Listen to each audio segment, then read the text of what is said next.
Hey, what's up guys, and welcome to my talk on facial expression animation, conveying emotion. So if you don't already know me, my name's Myles, and I actually got my start at Animation Mentor, where I learned the basics of animation, body mechanics, and awesome character acting and facial. I've actually, at this point, been animating professionally for over 6 years across film, episodic series, games, even some product ads here and there. Some of my projects include working on the RWBY series and their crossover films, Justice League x RWBY, and I also got the chance to work on another DC property, DC Heroes United. But today, I'm excited to share some of my knowledge that I picked up specifically around facial animation and why it matters a lot more than some people realize, and maybe some things you haven't really thought about as an animator. But actually, before we hop into Maya, I just want to quickly talk about, why facial expressions matter. Why do they matter so much in animation? Obviously, we have to move the face around. We don't want the facial expressions to be blank. But it's not just, oh, we have faces, so we have to move them.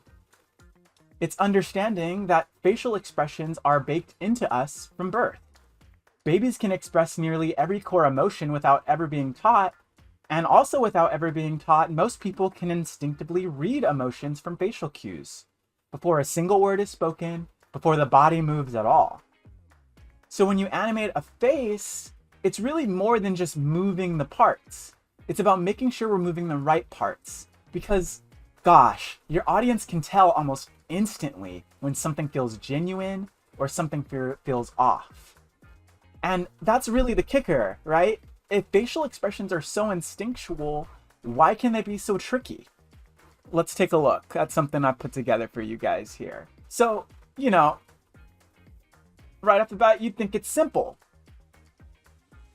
We have our happiness, we have our sadness, we have our anger, we have our surprise, we have our disgust, we have our fear, and we have the lesser known contempt, right? Check, check, check. So we know that, right? That's it? Not quite. So today I'm gonna break down why just understanding these core emotions are just the starting point, and a few things that you can know to make facial expressions in your animation feel more real, intentional, and emotionally resonant. So yeah, it's one thing to know the 7 core emotions, right? We have them all here. Happiness, sadness, anger, fear, surprise, disgust, contempt. But it's another thing to understand what's actually moving in the face when we express the emotions. So let's quickly talk about happiness, right? You might think of happiness as, oh, just a smiling face, and you might think the eyebrows go up and you smile and your eyes widen or something like that. You think of happiness. But it's really not as simple as you think, right? When you're truly happy, yeah, the lip corners lift and your cheeks follow to suit. They go up as well. But from the smile, it pushes your lower lids up, and also your upper lids also go down. It's kind of like when you smile, it's hard to keep your eyes open, but you want to keep them open. And interestingly, the eyebrows naturally, they're not going up really too much when you smile. They're actually pretty relaxed, almost pretty neutral. And you can see how that's a little bit more than just how we think of a default smiling face. Now, let's quickly talk about sadness. We think sadness is the opposite of that. The lips go down, almost a sad, upside down smile. But it's a little bit more involved than that, right? We can see what I've animated here. When we transition to a smile, yeah, maybe the lip corners go down in comparison, but really what we have to think of sadness like is an internal emotion. Sadness is kind of more relaxation than exaggeration. You lose energy. The lips soften, the nose softens, The gaze sometimes drops or looks off into the distance, just unfocused, you know? The lower lids may squint, and the upper lids may also do that as well, while the brows might lower slightly. And the idea is that when you go to sadness, it's an internal emotion. It's something you're processing inside. So you almost kind of lose control of your face. Not lose control, but you're not really thinking about what your face is doing. It relaxes, right? That's a lot different than just thinking sadness is an upside down smile, right? Next, let's talk about anger. When you think of angry, you might think, like you're really, like your eyebrows are scrunched in, and so your lids are tightened in as well. And that's not entirely wrong. I mean, anger gets that feeling of like things being scrunched, but there's a little bit more nuance to anger than you might think. I mean, yes, your lips may scrunch in. Your nose might scrunch as well. Everything is kind of tightening in to the middle of your face. Even your brows might come in towards the middle of your face and push in to towards your nose as well to get that nice furrow. But actually, with true anger, your eyes are going to stay wide open. You're not going to like squint your eyes unless it's like combined with some other emotion, like pure natural anger. Like you're looking directly at the thing that is angering you. And so it's a little bit different from how you might think of anger, maybe kind of the same, that kind of all the muscles are scrunching into the center of your face, but your eyes, they're locked in, right? And so that's how we think about anger, you know? Let's go ahead and talk about surprise real quick, right? Surprise is kind of one of those simple ones. The way that I like to think of it is this loss of facial control. Just whoa, like whoa, like you're so relaxed. Your jaw might relax and open up.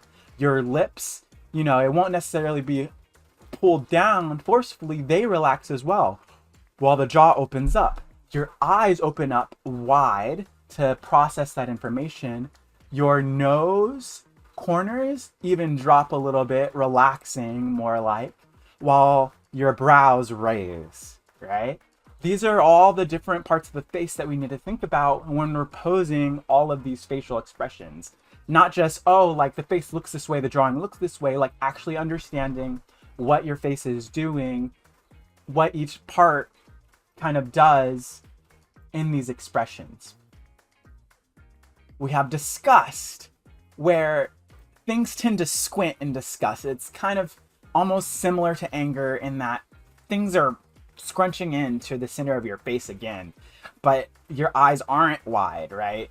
There's a little bit of like squintiness. You might pull away from whatever you're disgusted by. There's this thing like, like I gotta look away, but I can't. Or, but I mean, sometimes you do look away in disgust. Your nose actually pulls up though, like you're smelling something bad. Your lips scrunch in, your brow scrunches in, and your lids scrunch in as well into a squint. Fear. It's almost similar to surprise in a way, in that your eyes widen up. But you might be tempted to look away, but you can't. You're afraid of it, but you gotta look at it. But instead of your mouth being relaxed, it kind of flexes, it pulls apart. This is scary, whoa! Like instead of being relaxed, it's really tensed up, and your nose follows suit and is pulled down as well, while your brows lift up along with your eyes. And then lastly, we have contempt.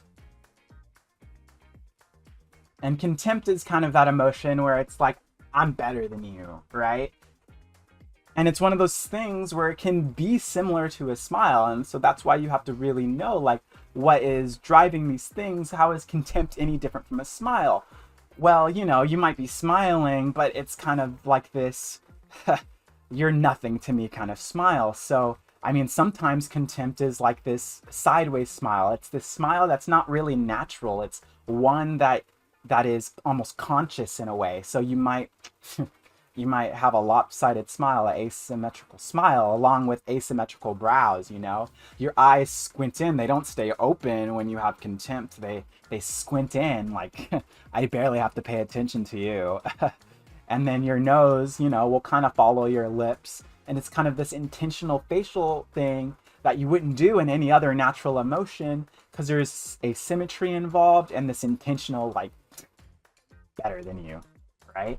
So contempt is one of those hard ones even to understand what it is and why things are moving. And so that's how I like to look at it. So what's the point of all this, right? Well, we know now facial expressions aren't about that, you know, mouth up, I'm happy, mouth down, I'm sad. They're about combinations, motivations, and those subtle cues. Again, even babies know the difference. That's how primal these expressions are. That's why even if you make a small mistake in the animation, if the motivation doesn't match the movement, it's gonna feel off.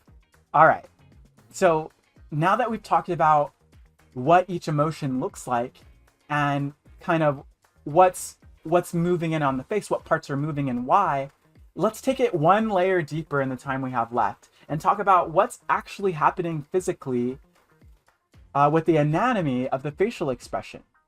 So this part is important and not talked about often, is like understanding for the animation of it, what muscles are actually moving in the face that are causing these facial expressions. So let's just break a couple down. Let's look at happiness, right? So with happiness, we have to understand there are muscles to make this face. There are muscles pulling in this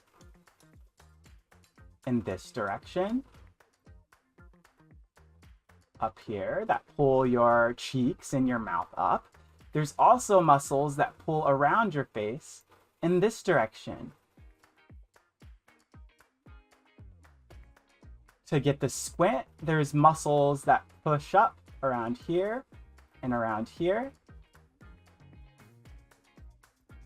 And with the nose, there's literally muscles right around here that pull up around this way. So like understanding that it's not just like, oh, like, you know, the lips are moving, or more technically when you're animating, you might just think, oh, this control is moving. But when you actually take the time to stop and think like, where are the muscles on the face that are actually driving these movements, it opens you up to create something that feels, when it moves, a tad more believable, like they're being motivated by something beyond just the controls in your face. Let's quickly talk about another one. Disgust. Let's take a look. So along with the same muscles that are around here that will contract or extend depending on the situation,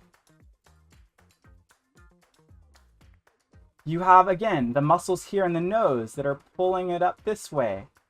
With the brows, you have actually muscles above the brows that are pulling them down. There's one for the edge here. There's even some around here, so you can control the outer brows, that those come in. There's muscles literally right around here that make this furrow happen, which is similar in anger, right? Along with, yes, the lids. So just understanding, it seems basic at first, but it really comes through in how you animate these features. Knowing, oh yeah, and again, there's muscles here that push this up as well. So just knowing where that motion is coming from will help you out immensely in not only creating your expressions, crafting your expressions, but also being able to animate the transition between them.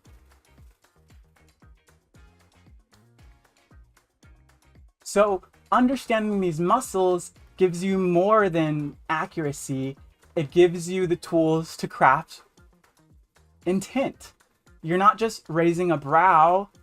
These muscles are reacting and causing this brow to raise. So now when you animate a smile, it's not just about lip corners up. It's about what starts that motion and how it carries through to the rest of the face. And that's what makes facial animation believable. It turns it from, oh, this face is moving, to, oh, this face feels alive. So for today, we'll park it here for now. And just remember, like all animation, facial expression is about intention. It's not just movement, it's about how the face moves, why it moves, and what drives those movements. That's how you create powerful facial expressions that actually connect with your audience. Expressions are one of the first things people notice, and they can be the deciding factor between drawing your viewer in or losing them entirely. It's one of those skills you'll hone over the course of your entire career. And, it's tough, but it's also worth it when you get it right. So if you're looking to level up your skills in facial animation, acting, or beyond, make sure to check out Animation Mentor's courses and see how they can help you grow like they did for me.